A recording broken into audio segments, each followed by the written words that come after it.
It all started with a key. Not the kind that opens doors, but the kind that unlocks digital secrets, revealing the things we were never meant to see. I wasn't looking for anything. I wasn't suspicious. At least that's what I told myself. Alice had left her phone on the counter, buzzing softly against the marble as I poured a drink. I saw the name first, Marcus. It meant nothing to me, just another name in her contacts, as innocuous as Ella or Sarah. But the message, can't stop thinking about earlier. Wish I was with you now. The glass slipped from my hand, shattering against the floor. I froze, staring at the shards. Alice called out from the other room, asking if I was okay. I forced a response, something vague, but I couldn't hear myself over the pounding in my ears. My pulse raced as I stared at her phone, its screen still illuminated, taunting me with its simplicity. I told myself not to jump to conclusions. There had to be an explanation, something innocent. I picked up the phone. The thread was short. Marcus had sent a handful of messages, all recent, all personal. Alice's responses were light, flirty. Nothing explicit, but the tone was unmistakable. Miss you too. Today was perfect. Let's plan next week. I stared at those words for what felt like hours, my chest tightening with every second. Perfect. What could have been perfect? I couldn't think of a single thing Alice had done today that she'd mentioned to me. She'd said she had meetings, that she'd be home late. The sound of her footsteps snapped me out of my thoughts. I barely had time to put her phone back before she entered the kitchen. Everything okay? Yeah, just dropped my glass. I'll clean it up. She glanced at the floor, then back at me, her smile soft. Careful. Don't cut yourself. She kissed my cheek, then grabbed her phone and walked back to the living room. I watched her go, my mind racing. My hands were still trembling as I crouched to sweep up the broken glass. That night, I lay awake, replaying the messages in my head. The words blurred together, becoming sharper, louder. I didn't know who Marcus was, but I hated him. And worse, I hated myself for not confronting her immediately. The next morning, Alice was her usual self, calm, affectionate, seemingly oblivious to the storm brewing inside me. She kissed me goodbye before heading to work, leaving me alone with my thoughts. I started digging. The hours that followed were a blur. I scoured everything I could find, her emails, her laptop, even her drawers. I wasn't proud of it, but I needed answers. At first, there was nothing unusual. Work emails, grocery lists, a few texts from friends about plans that had already come and gone. I was starting to convince myself I'd overreacted when I stumbled across something buried deep in her email drafts. A message, unsent but damning all the same. Marcus, yesterday was amazing. I can't stop smiling. You make me feel alive. Can't wait to see you again. Alive. That word hit me like a punch to the gut. I stared at the screen, my chest tightening as the reality of it sank in. This wasn't a misunderstanding. This wasn't paranoia or a bad dream I could wake up from. Alice, my wife, the woman I thought I knew better than anyone, was seeing someone else. I closed the laptop and sat there in silence. The house felt different now, colder, quieter. I couldn't bring myself to call her or even think about what I'd say if I did. Instead, I waited, watching the clock, counting down the hours until she came home. When she finally walked through the door, she was smiling. Her hair swept into a loose ponytail, the way she always wore it after a long day. "Hey," she said, setting her bag on the counter. "How was your day?" I studied her, searching for any trace of guilt, any sign that she knew the walls were closing in. She looked calm, relaxed, like she didn't have a care in the world. "Fine. You? Exhausting," she sighed, pouring herself a glass of water. Long meetings, annoying clients, the usual. I clenched my jaw, the weight of her lie pressing down on me. "Anything interesting happen?" She shrugged, sipping her water. "Not really. Same old, same old." For a moment, I considered confronting her right then and there, laying out everything I'd found and demanding the truth. But something held me back. A small, nagging voice in the back of my mind telling me to wait. The next few days were excruciating.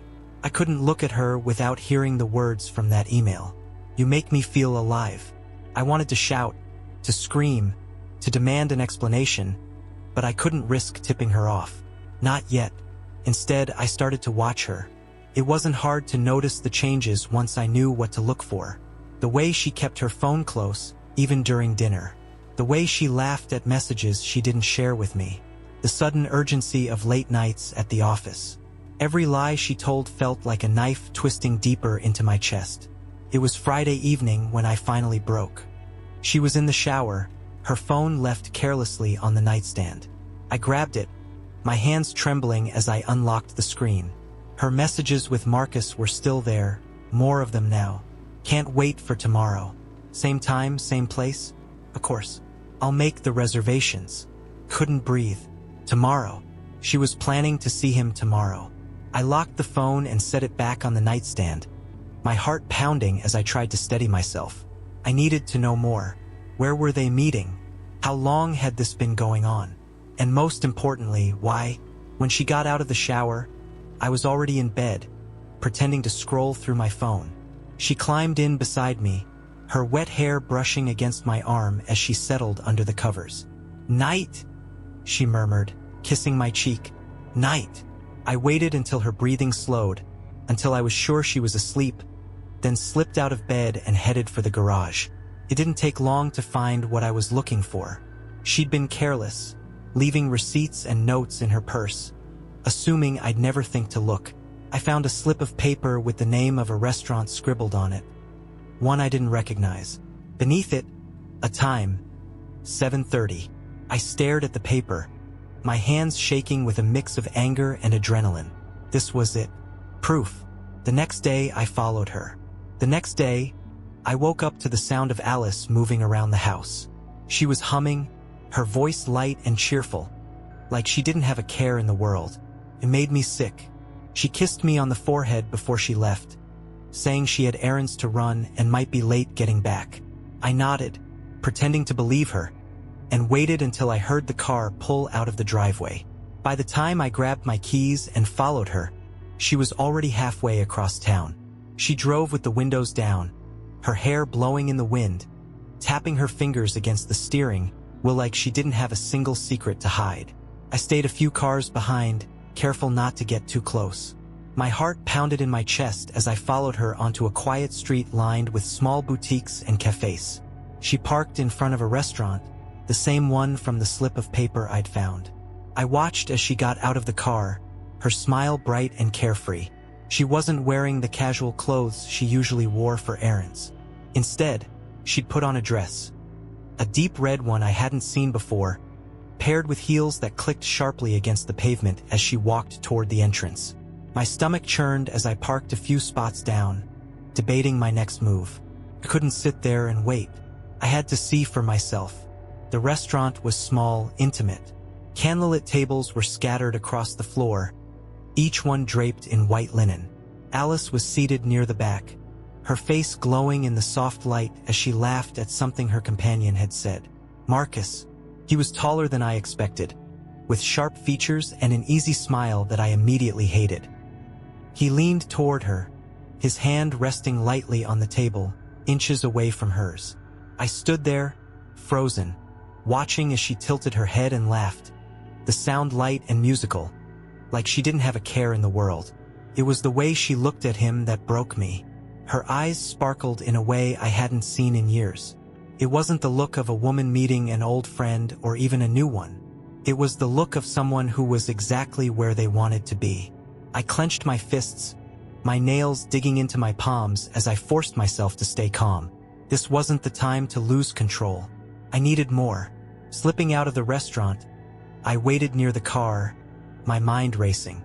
What would I say when she got back? How could she explain this?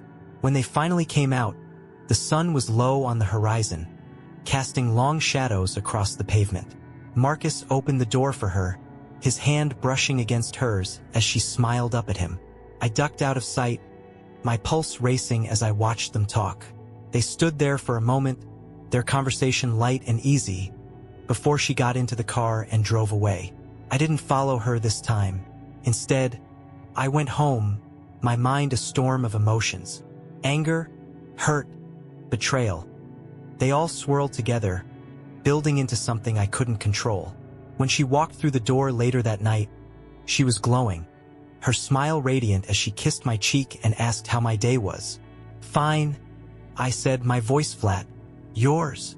"Good," she said, pouring herself a glass of wine. "Just ran a bunch of errands. Nothing exciting." I stared at her, my chest tight as she sat down on the couch and started scrolling through her phone. "You didn't mention dinner." She froze, her eyes flicking to me for just a moment before she smiled.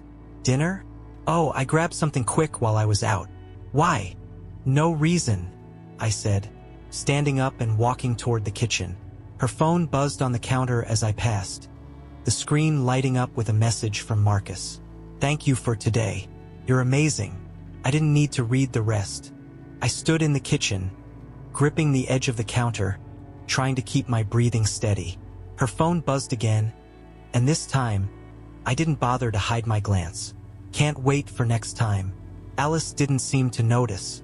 She was too busy scrolling, too comfortable in her web of lies to sense the storm building. I turned back to her, watching the way she sat on the couch, her legs tucked beneath her, her smile faint but content. It was the smile of someone who thought they had the upper hand, who believed their secrets were safe. "You seem happy," I said, forcing my voice to stay even. She looked up, startled for a second, before flashing me that practiced, easy grin. "Just a good day, that's all." "Glad to hear it." I took my drink and sat across from her, studying her every movement, every glance. She'd always been good at keeping her composure, but now I could see the cracks. The slight twitch of her fingers as she set down her phone. The way her eyes darted toward me, then quickly away.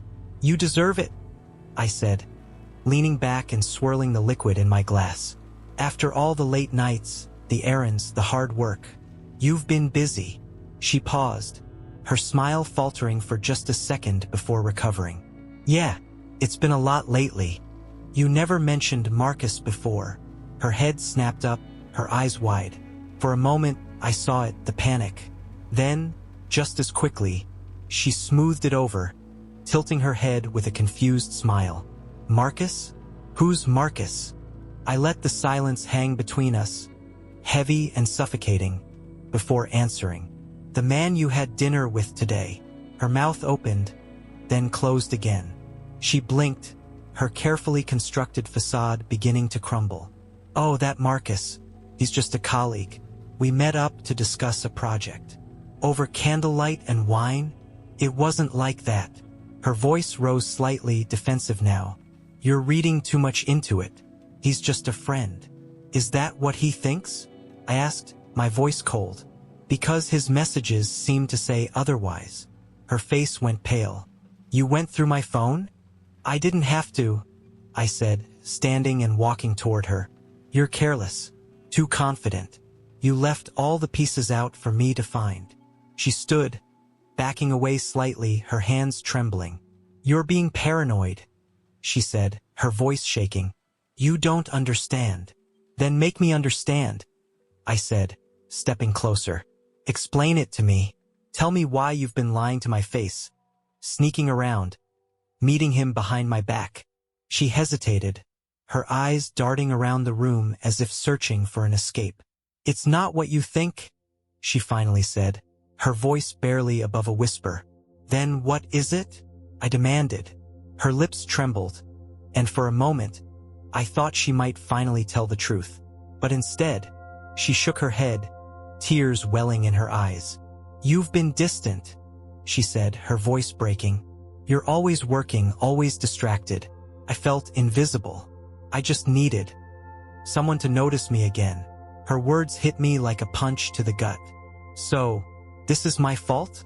"No," she said quickly, stepping forward. "I didn't mean." "You didn't mean to hurt me? Didn't mean to betray me?" My voice was rising now, the anger bubbling over. "You didn't mean to shatter everything we built together?" She reached for me, but I stepped back, shaking my head. "I can't do this, Alice. Please," she whispered, her voice desperate now. It didn't mean anything. I'll stop. I'll fix this. Just don't give up on us.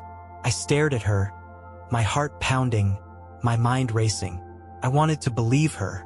I wanted to believe that it was salvageable, that we could somehow put the pieces back together. But the weight of her betrayal was too much. You already gave up on us, I said, my voice cold. The moment you let him into your life, you made your choice. Her tears spilled over, but I couldn't bring myself to comfort her. Not this time. I turned and walked away, leaving her standing there, sobbing softly in the living room. The bedroom door clicked shut behind me, muffling her sobs. I stood there for a moment, staring at the room that had once been a sanctuary for both of us. The weight of her words, her lies, pressed down on me like a physical force. I sank onto the edge of the bed, my head in my hands. Her explanation echoed in my mind, each word sharper than the last. You've been distant. You're always working. Was that true? Had I been blind to the cracks forming between us, too focused on everything else to notice? No, this wasn't about me. This was her choice, her betrayal. I clenched my fists, the anger simmering just beneath the surface. She wasn't the woman I thought I knew. I couldn't just sit here and let her excuses twist my perception. Pushing off the bed, I went to her closet, yanking the doors open. She was always meticulous about her things, her clothes arranged by season and color, shoes lined up like soldiers in formation. But it wasn't the clothes I was looking for. It didn't take long to find it. A small shoebox tucked into the back corner, hidden beneath a stack of old sweaters. My hands trembled as I pulled it out, lifting the lid to reveal its contents. Photos, receipts, little notes scribbled on scraps of paper. The photos were the worst. Her and Marcus, laughing together at a cafe, sitting too close at what looked like a rooftop bar, and then one that made my stomach churn. His arm around her waist, her head resting on his shoulder, her smile radiant. I flipped through them, my chest tightening with each one. The receipts told a similar story. Dinners at places we'd never been, hotel stays at locations I didn't recognize. The notes were short but damning. Can't wait to see you. Thank you for yesterday. You're incredible. Wish we could have more time. I stared at the evidence, my heart pounding, my mind spinning. This wasn't just a passing mistake. This was calculated, thought out. My grip tightened around the edge of the box as the anger surged, hotter now, more focused. I couldn't let this slide. She needed to face the truth. I stormed back into the living room, the box in my hands. She was sitting on the couch, her head in her hands, but she looked up when I entered. Her tear-streaked face twisted into confusion when she saw what I was holding. What's this? Her eyes widened. Where do you think? My voice was cold, sharp, cutting through her question. You really thought you could hide this from me? She stood, her hands trembling. I can explain. No, I snapped, setting the box down on the coffee table. You don't get to explain. You've been lying to me for God knows how long, sneaking around behind my back. And for what? Him. Her lips parted, but no sound came out. You didn't just cheat on me, Alice. You built an entire other life. Did you even feel guilty? Or was this just some game to you? Tears welled in her eyes again, spilling over as she shook her head. It wasn't a game, she whispered. I never meant to hurt you, but you did. I was lost, she said, her voice breaking. I didn't know how to tell you how I felt. You were so focused on everything else, and I felt like I was fading away. I laughed bitterly, the sound harsh and hollow. So your solution was to start an affair? To go behind my back and destroy everything we built together? Her face crumpled, and she sank back onto the couch, burying her face in her hands. I don't know what to say, she murmured. Say it's over, I demanded, my voice hard. Say you're done with him, and that you'll never see him again. She looked up at me, her eyes red and swollen. I'll end it, she said softly. I'll do whatever it takes to fix this. Her words should have brought some semblance of relief, but they didn't. Fix it, I said, my voice rising. How do you fix something like this, Alice?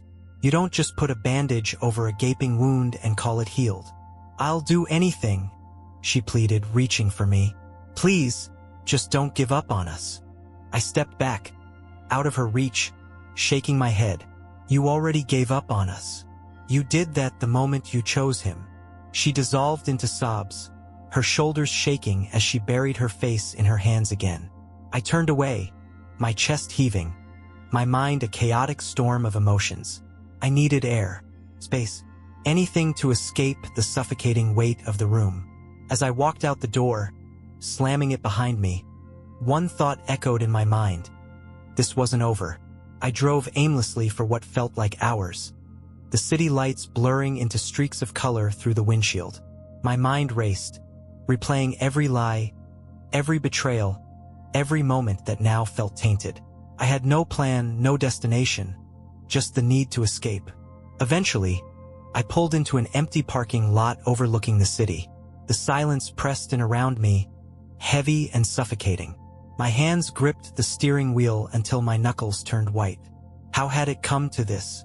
How had the woman I loved, the person I trusted more than anyone, become a stranger? The answers wouldn't come. The next morning, I returned home. The house was eerily quiet, Alice's car still in the driveway. I hesitated at the door, my heart pounding as I prepared to face her again. But when I stepped inside, I found her sitting at the kitchen table, her head bowed, a cup of untouched coffee in front of her. She looked up as I entered, her eyes hollow and rimmed with red. I didn't know if you'd come back. I didn't respond, shrugging off my jacket and tossing it onto the back of a chair. The silence between us was deafening. I told him it's over, she said, her voice shaky. I called him last night after you left. I told him I couldn't see him anymore. I studied her, searching for any sign of deception. And he just accepted that? She hesitated. He wasn't happy, but he understood. I clenched my jaw, the anger bubbling just beneath the surface. And I'm supposed to just believe that everything's fine now? That you've suddenly decided to be faithful after months of lying to me? Her face crumpled, and she buried her head in her hands. I don't know what else to say. I messed up.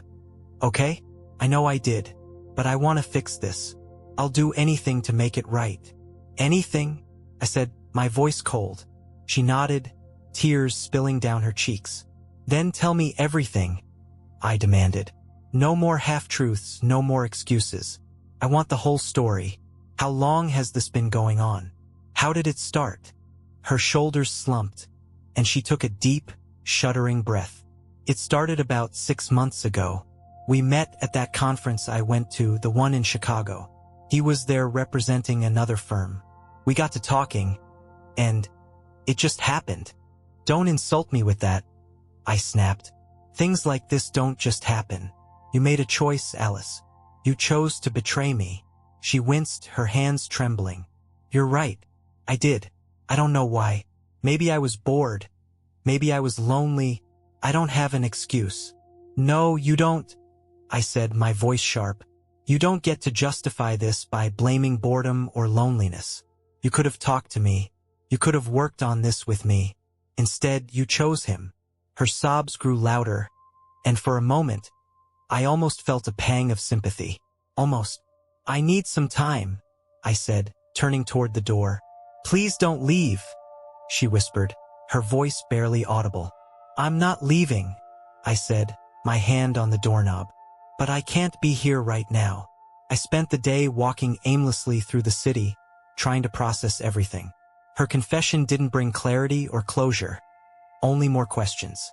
How could she claim to want to fix things when she'd already destroyed so much? By the time I returned home, it was late. The house was dark, save for the faint glow of a lamp in the living room. Alice was on the couch, curled up under a blanket, her eyes red and swollen. Where were you? She asked, her voice small. Thinking. She nodded, her gaze dropping to her hands. Have you made a decision? No, I admitted. But I know one thing for sure. Things can't just go back to the way they were. I know, she whispered. I'll do whatever it takes. Therapy, counseling, anything. I sighed, running a hand through my hair. I need to know one more thing, Alice. Was it just him? Or were there others? Her head snapped up, her eyes wide with shock. No, Isuya. It was only Marcus. Why should I believe you? Because it's the truth, she pleaded. I know I've lied before, but I'm telling you everything now. Please, you have to believe me. I stared at her, the weight of her betrayal pressing down on me. Could I believe her? Could I even trust her again? The days that followed felt like walking through a fog. Alice tiptoed around me, her movements cautious, her words carefully measured. She was trying, I could tell, but every effort only reminded me of what she'd done. I spent most nights on the couch, unable to bring myself to share the same bed. Her presence, once comforting, now felt suffocating. She suggested therapy more than once, but I couldn't even think about sitting in a room with her and pretending everything was fixable. One evening, about a week after her confession, I came home to find her sitting at the dining table, papers spread out in front of her. She looked up as I entered, her expression tentative. I've been thinking, she said, gesturing to the papers, about how to prove to you that I'm serious about fixing this. I glanced at the table. A letter of resignation sat on top of the stack. I'm leaving my job, she said softly. I've already spoken to my boss. My last day is next Friday. Ist daher stumped?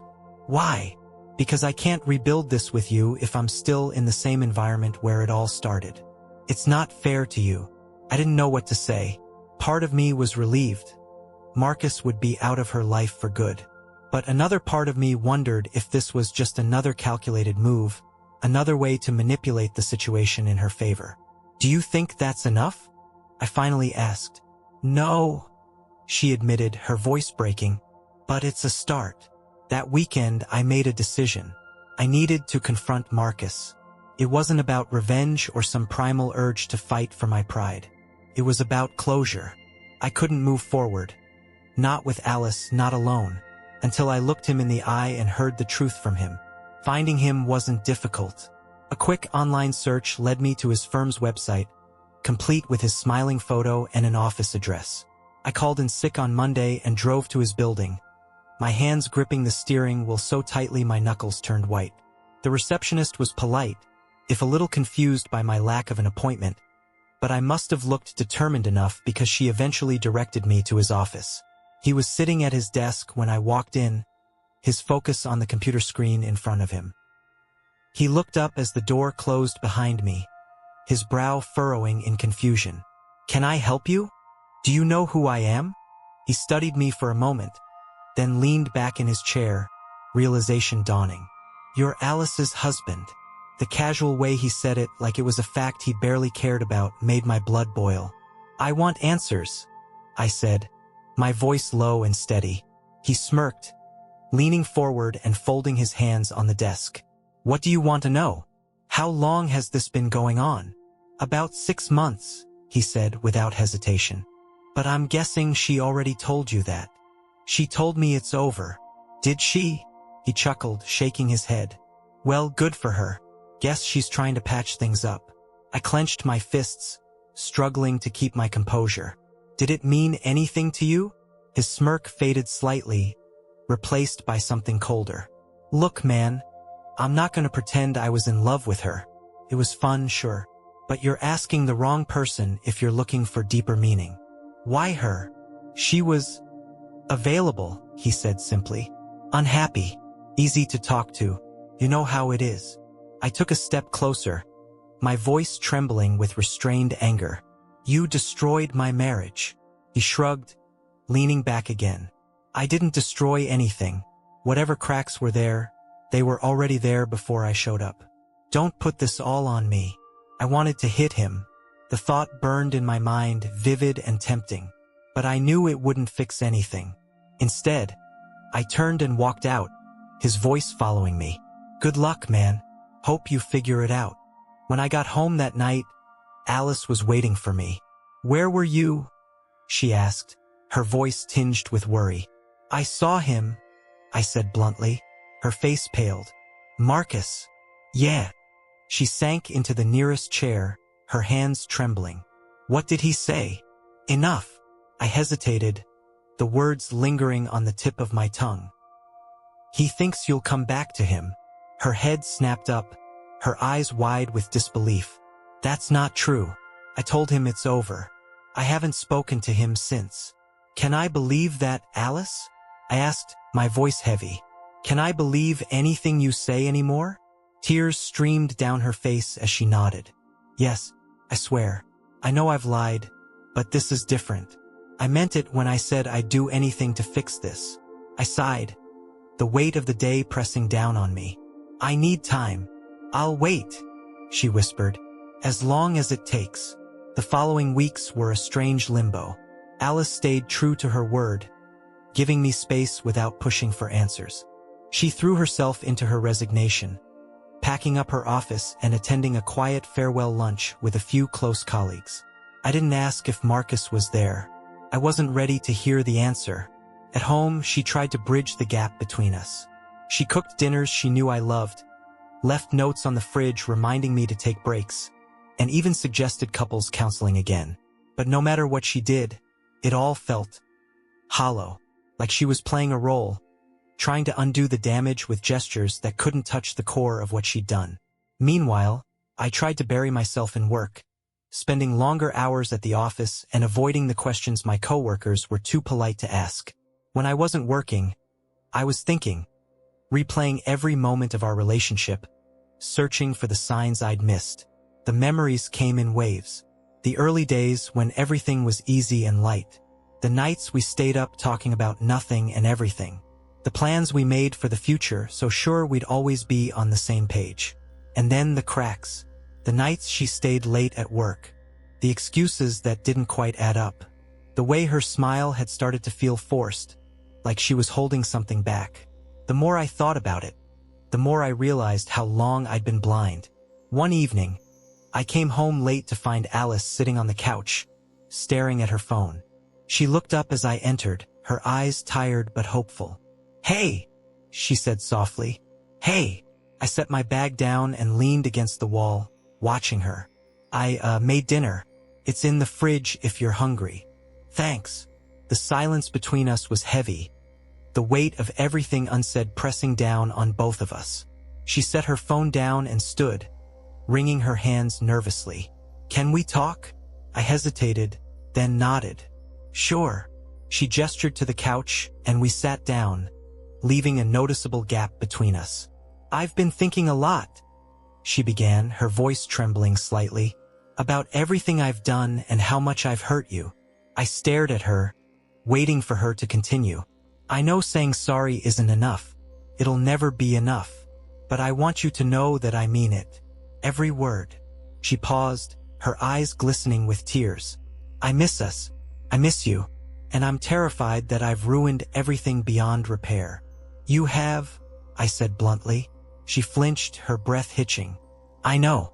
But I'm still here, hoping that maybe, somehow, we can rebuild." I leaned back, running a hand through my hair. "Do you even know what that would take?" She nodded, her tears spilling over. "Yes, and I'll do it. Whatever it is, I'll do it." I studied her, searching for any sign of deception, any hint that this was just another ploy. But all I saw was raw vulnerability, the walls she'd carefully built around herself crumbling at last. "I don't know if I can ever trust you again," I admitted. Her sobs grew louder, and she buried her face in her hands. "I don't blame you, but I'll spend the rest of my life trying to earn it back if you'll let me." Her words hung in the air, heavy and desperate. For the first time in weeks, I felt a flicker of something. Not forgiveness, not yet, but the faintest glimmer of possibility. "Let's take it one day at a time," I said finally. No promises. No guarantees. "Just one day at a time." She looked up at me, her expression a mixture of hope and heartbreak. "Okay, one day at a time." The next morning, Alice suggested we start counseling. Reluctantly, I agreed. If there was any hope of salvaging what was left, we needed help. Our first session was uncomfortable, to say the least. Sitting in a small, warmly lit office, recounting the darkest moments of our marriage to a stranger, felt like peeling back layers of skin. But the therapist, a calm and empathetic woman named Dr. Evans, guided us gently, helping us navigate the minefield of emotions. Alice spoke openly about her guilt and regret, her voice breaking more than once. I remained guarded, answering questions with short, clipped responses. "It's a start," Dr. Evans said at the end of the session. "Rebuilding trust takes time, but the fact that you're both here shows that there's still something worth fighting for." I wasn't sure if she was right, but I nodded anyway. Over the next few weeks, the counseling sessions became a lifeline. Slowly, painfully, we began to untangle the mess of emotions that had consumed us. Alice made good on her promises, cutting ties with Marcus completely and focusing on our relationship.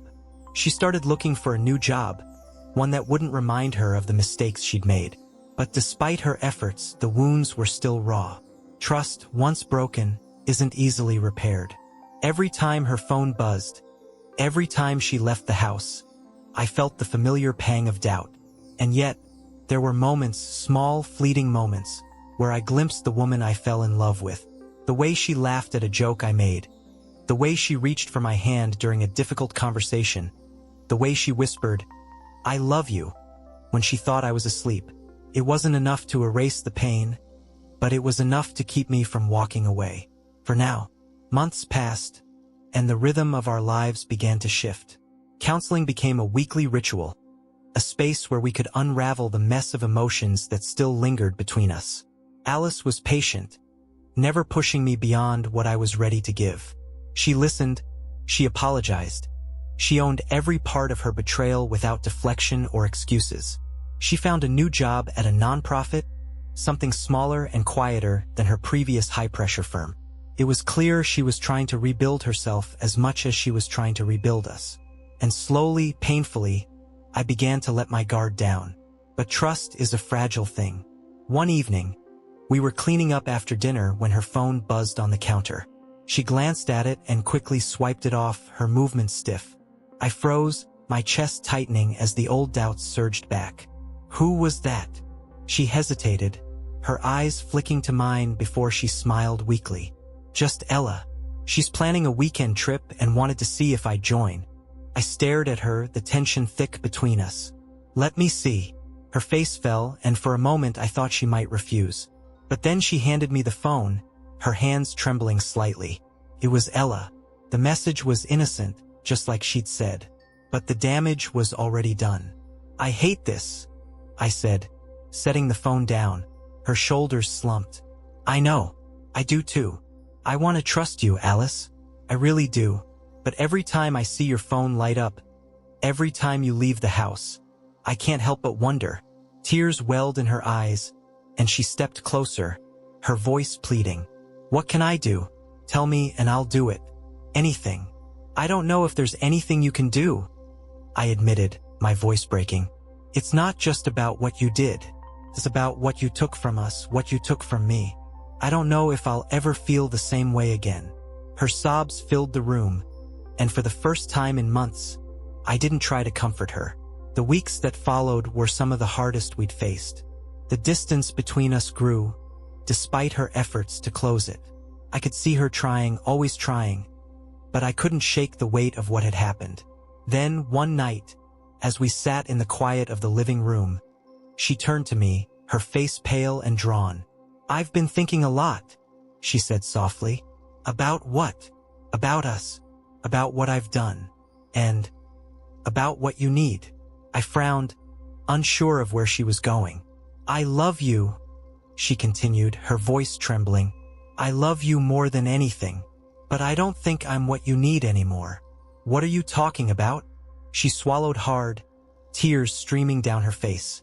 "I can see how much this is hurting you, how much you're trying to move forward, but you can't. And I don't blame you. I don't think I could either if the roles were reversed." "Alice." "No, let me finish," she said, her voice firm despite her tears. "I've been selfish, clinging to the hope that we could fix this because I didn't want to lose you. But maybe what you need is space. Maybe what you need is a chance to heal without me here, reminding you of everything I've done." I stared at her, my chest tight, my mind racing. I don't want to give up on us, I said finally. Neither do I, she whispered. But maybe stepping away is the only way to find out if we still have something worth saving. Her words hung in the air, heavy and final. The next day, she packed a bag and left. The house felt unbearably quiet without her. For days, I wandered through the rooms, haunted by memories of what we'd shared and what we'd lost. I missed her, even as I grappled with the anger and betrayal that still simmered beneath the surface. Time passed, and the ache began to dull, replaced by something softer, something less consuming. I threw myself into work, into friendships I'd neglected, into rediscovering who I was outside of us. Alice called occasionally, her voice tentative and careful, always asking how I was. Sometimes I answered, and we'd talk for a while about nothing in particular. Other times, I let the calls go to voicemail, unsure of what I'd even say. A year later, I found myself sitting in the same restaurant where I'd once followed her and Marcus. The memory felt distant now, like a scene from someone else's life. As I sipped my drink, the door opened, and she walked in. She looked different, older, maybe, or just worn in a way that made her seem more real. Her eyes met mine, and she smiled hesitantly, her hands clutching the strap of her bag. "Hi," she said softly, sitting across from me. For a moment, we just looked at each other, the weight of everything we'd been through hanging between us. "How are you?" "Better," I said honestly. "How about you?" "Getting there." Silence fell again, but this time it wasn't uncomfortable. It was the silence of two people who had been broken and were slowly learning how to put themselves back together. "I'm glad you came," I said finally. "Me too." And for the first time in a long time, I felt a flicker of something I hadn't felt in years. Hope.